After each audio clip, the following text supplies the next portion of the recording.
ดีค่ะวันนี้นะจะมาทำ Name Squishy Tag ก็ Name Squishy Tag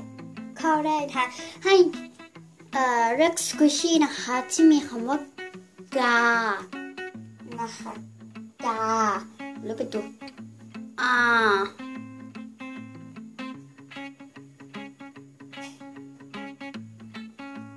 Rabbit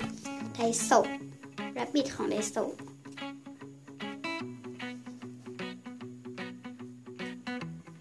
นุ่มสโลว์มาก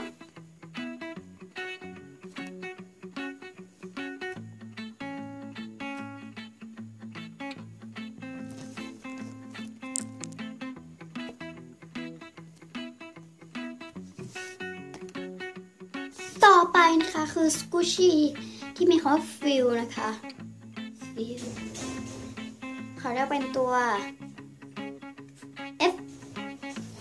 ฟุตบอล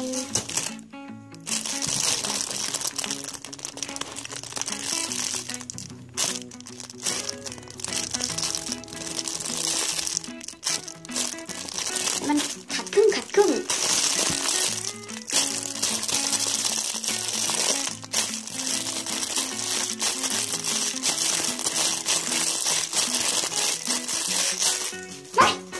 ต่อไปนะคะสกูชี่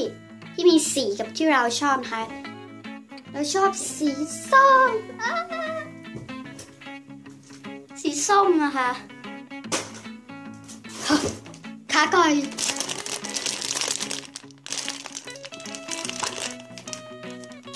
เข้าใจ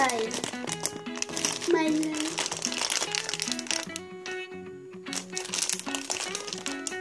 โอ้ my god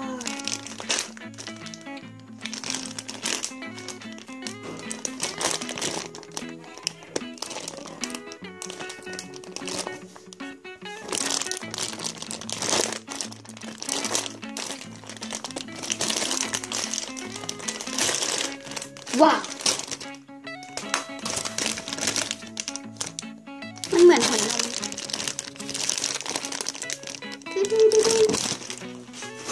ต่อไปนะคะคือสกูชี่ที่เหมาะกับหน้าเรานะคะ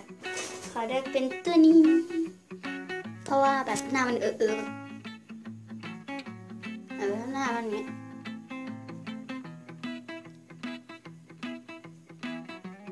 นะคะก็ชอบนะคะมัน slow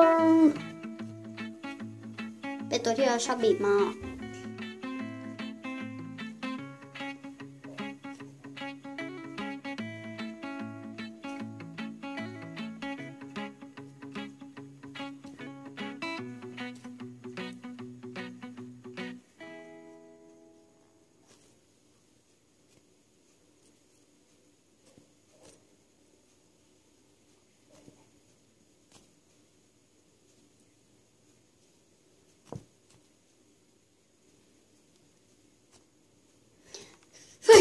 ต่อไปนะคะสกูชี่นะคะที่เหมือนหน้าเราตอนเวลาไม่มีอะไรทำเวลาเราไม่มีอะไรทำมันก็ทำหน้าปกติ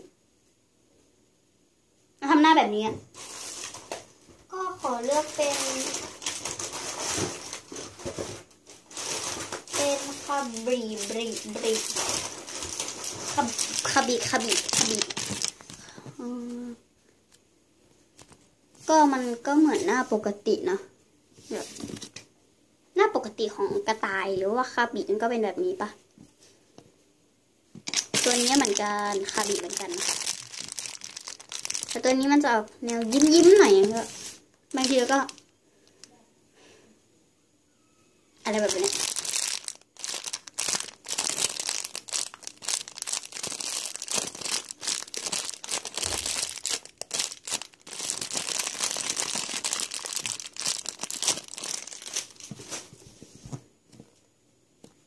คือตำหนิมันสโลว์มากมันสโลว์มากเลยนะดูดิมันสโลว์มากคือแบบมันสโลว์มากอะแบบซื้อไม่ถึงเลยอะมันก็สโลว์นิดหน่อยนะแต่ก็ชอบมากมันสโลว์ดีชอบแล้วกลิ่นมันก็หมิ่นกลิ่นมันหอมนะกลิ่นมันหอมซื้อในราคาที่ถูกมากนะคะ20 บาท